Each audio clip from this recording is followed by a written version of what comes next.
La crisis política y social que vive Nicaragua fue tema en la cumbre Concordia Américas que se desarrolla en Bogotá. Expresidentes de América Latina manifestaron su preocupación por esta situación y precisamente en la sede del evento vamos a hacer contacto con Idania Chirinos, directora de contenidos de NET 24. Idania, un gusto saludarte. Gracias, Joely. Buena tarde también para ti. Seguimos en el foro de Concordia América 2018 y estamos en este momento con el expresidente de Bolivia, Tuto Quiroga. Y me pareció importante poder conversar en relación a lo que ha pasado en Nicaragua porque pareciera que la situación tiende a complicarse. Presidente, buenas tardes. Gracias. Buenas tardes, Idania. Gracias por la invitación. No, gracias a usted, que siempre está con nosotros. Nicaragua se complica. ¿Qué hacer? ¿Cómo darle una solución? ¿Cómo contribuir a buscar una salida?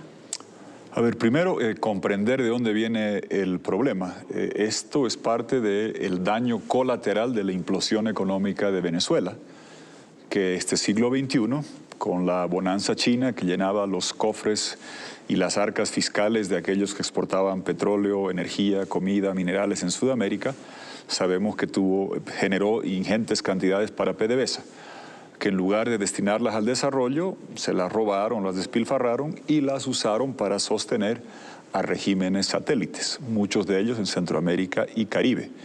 Y la implosión de Venezuela y el colapso de la economía de Venezuela se está empezando a sentir.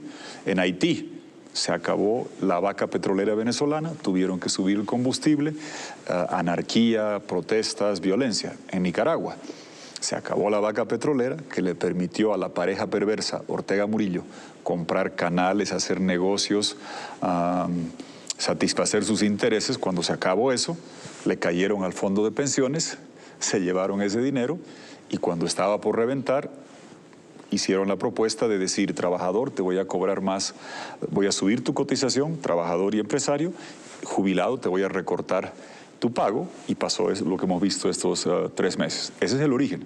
Entonces, esto no va a parar porque es un problema estructural económico. ¿Qué es lo que se requiere de parte del mundo internacional? Claramente, un par de cosas determinantes. Es triste que no hubiésemos podido aplicar hasta ahora la Carta Democrática en Venezuela. Parte de la razón por la cual Venezuela hacía esa guerra con sus satélites es porque si se la aplicas a Venezuela, y hoy día tendría que estar aplicada en Nicaragua. Y es dramáticamente diferente el efecto en Nicaragua que en Venezuela. Porque Venezuela, por el petróleo, sostenía a otros países y nunca recurría a los organismos. Nicaragua depende del Banco Mundial, del BID, del Fondo Monetario, de organismos regionales. Aplicar la Carta Democrática a la OEA es fundamental.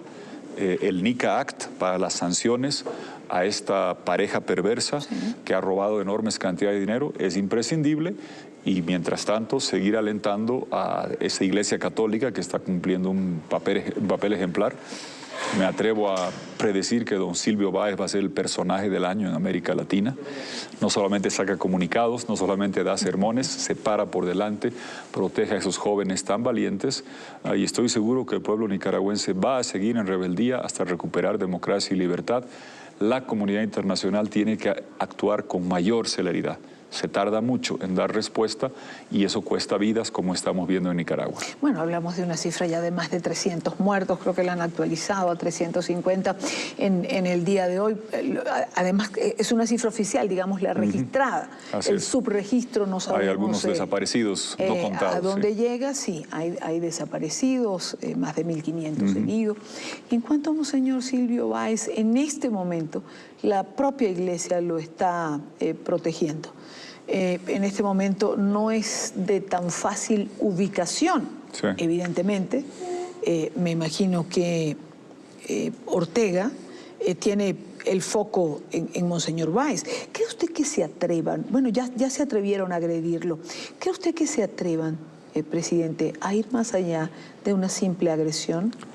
Yo no creo, espero que no, ruego a Dios de que no. Claramente ya lo asediaron, lo golpearon, le hicieron un corte en el brazo, pero en ese sentido, qué importante sería, además del NICA Act, además de la aplicación de la Carta Democrática de la OEA, escuchar una posición contundente, pero taxativa, irrebatible y sin lugar a represalia del Papa Francisco, que se pronuncia frecuentemente sobre una diversidad de temas, de muros en Estados Unidos y en Europa, y sobre América Latina, tierra de la cual él viene, que tanta esperanza nos dio a todos que tendríamos un pastor de los pobres que defendería situaciones como las de Nicaragua, máxime cuando están agrediendo a su nuncio y a Monseñor Báez, un pronunciamiento que vaya más allá de la mera manifestación de preocupación, sino un repudio y una condena a la agresión de su propia gente.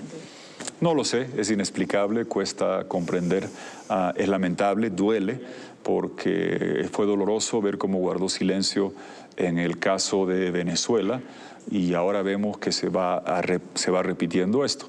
Ha dicho algo más de Nicaragua que sobre lo de Venezuela, pero por amor a Dios, cuando se entran a las iglesias, disparan contra jóvenes, asedian a periodistas, golpean a obispos, agreden al nuncio, tiene que haber una condena explícita y un llamamiento al gobierno de Ortega Murillo, de la pareja perversa, dictatorial, abusiva, criminal, de parar esto. Entrevistaba yo a una hermana que levanta, nicaragüense, muy popular en redes sociales, y ella decía, es como agredir a un embajador. Cualquier país sería como, casi como entrar en guerra con otro país. ¿Cómo no reaccionamos? Exactamente, porque como sabemos el Vaticano tiene varias dimensiones, pero tiene la dimensión de Estado y el nuncio es un embajador. Imaginémonos que en un país al embajador de otro lo agarran a palos. Tú sabes que eso no pasaría, tendría que tomarse medidas. Y el Papa ojalá, tiene tiempo todavía que se pronuncie, pero de forma clara. Y el último mensaje para la comunidad internacional es para mí el siguiente, Idania.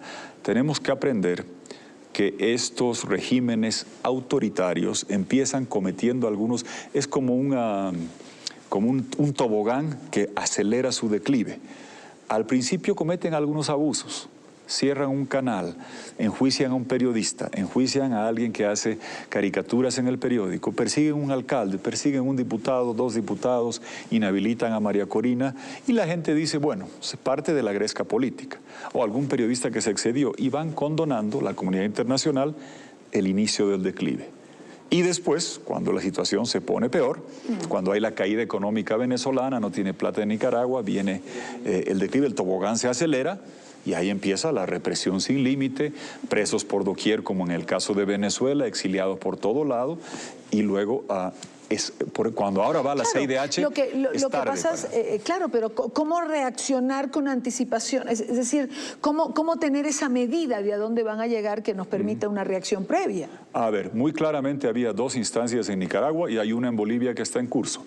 El señor Ortega, el 2011, se inventó la figura de que la reelección personal para él y después en combo con su esposa eran un derecho humano por encima de los límites de la Constitución. Grotesca distorsión de la sacrosanta Convención Interamericana de Derechos Humanos.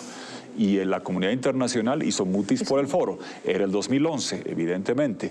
Era el señor Insulza, cuyo nombre se escribe con S y Z y cuya gestión fue con doble S. Una gestión que dejó mucho que desear por lo insulsa que fue. Entonces no se dijo nada. Después hubo una elección municipal donde había indicios que se habían robado unos cuantos municipios. Pero nuevamente, no fue la presidencia, fueron unos cuantos municipios.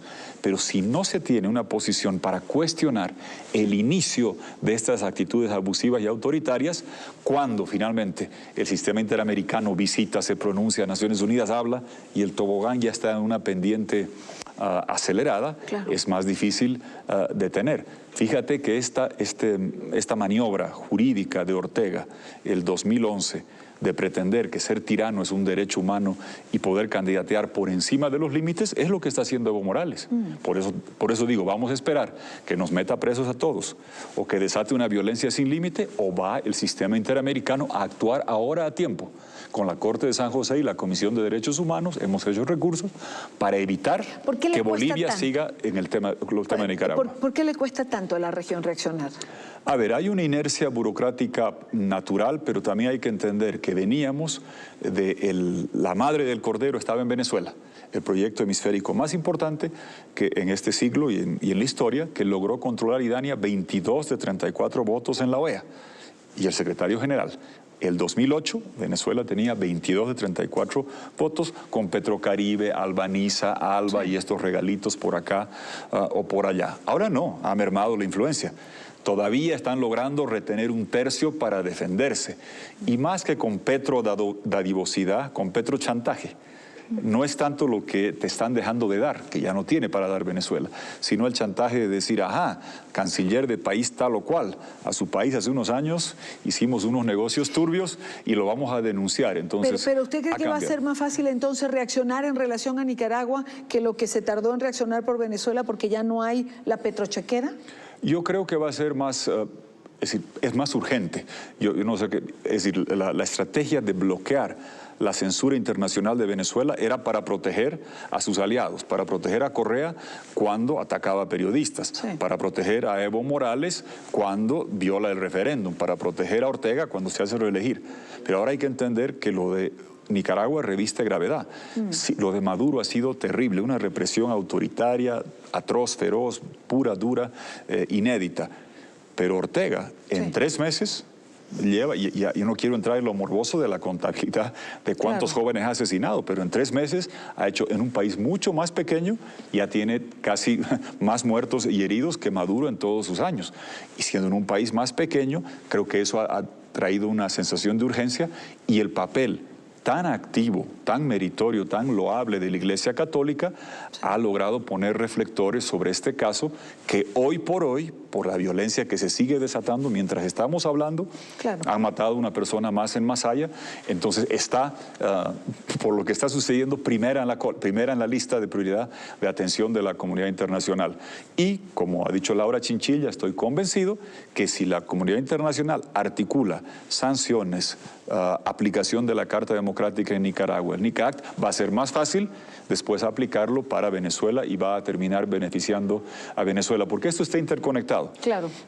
Yo le mandaba a la mamá de Neomar Lander, este chico venezolano de 17 años, que no debe, seguramente fue asesinado sin conocer ni dónde estaba Nicaragua, pero su rostro como símbolo de la lucha, con la máscara antigas, con la máscara, esos ojos de un muchacho que no se rinde, están en las paredes de Nicaragua. La lucha por la libertad es contagiosa y hay Neomar Landers que lamentablemente se están reproduciendo en Nicaragua por estos muchachos valientes que, amparados por su iglesia, están luchando por democracia y libertad. Una última pregunta, le pido ya una respuesta más corta, que ya tengo poco tiempo. Termina Concordia. Concordia Américas, 2 días, hemos escuchado expositores. Venezuela ha sido el centro de 2 o 3 de las mesas redondas más importantes. ¿Sirve para algo? A ver, yo creo que tiene una utilidad enorme porque no estamos haciendo filosofía. Aquí están Iván Duque, está Marta Lucía Ramírez, está Carlos Holmes Trujillo, varios de los futuros ministros de Colombia. El tema de Venezuela va a tener un punto álgido. La frontera más candente del planeta, me atrevo a decir, va a ser la frontera colombo-venezolana, porque en ninguna otra frontera hay cantidad de refugiados, falta de comida y medicina que debe entrar para atender a esa gente y un mecanismo criminal de gigantescas cantidades de coca en Colombia, con gasolina regalada de Venezuela, con tráfico de combustible, con tráfico de minería ilegal. Y si tú tienes todo eso, más la coca a raudales y gasolina gratis, es ahí donde se hace la cocaína, y un Estado fallido, forajido, criminal en Venezuela que puede sacar esa cocaína. Esa va a ser, Colombia va a necesitar un paquete multilateral, global, gigantesco, para atender la dimensión humanitaria y de criminalidad en la frontera con Venezuela. Y evidentemente este foro no fue hecho entre gente que ha estado en gobierno o periodistas. Hay autoridades, hemos tenido varias reuniones y creo que evidentemente hay nubarrones que preocupan sobre una actitud más neutra de México en diciembre o Brasil en enero o cosas que uno lee de España, pero uno se reconforta de ver que hay un gobierno que tiene absolutamente clara la situación de Venezuela, como Iván Duque, Marta Lucía Ramírez, su canciller, y que van a requerir la atención y el apoyo del mundo entero para atender la frontera que va a tener más problemas de criminalidad y de crisis humanitaria en todo el planeta. Presidente, como siempre, un gusto Gracias, tenerlo en el Idania. programa. Muchas gracias. No, Gracias, Idania. Joely, con esto regreso a nuestro Centro Internacional de Noticias. Más adelante estaremos de nuevo compartiendo con ustedes, con otros invitados.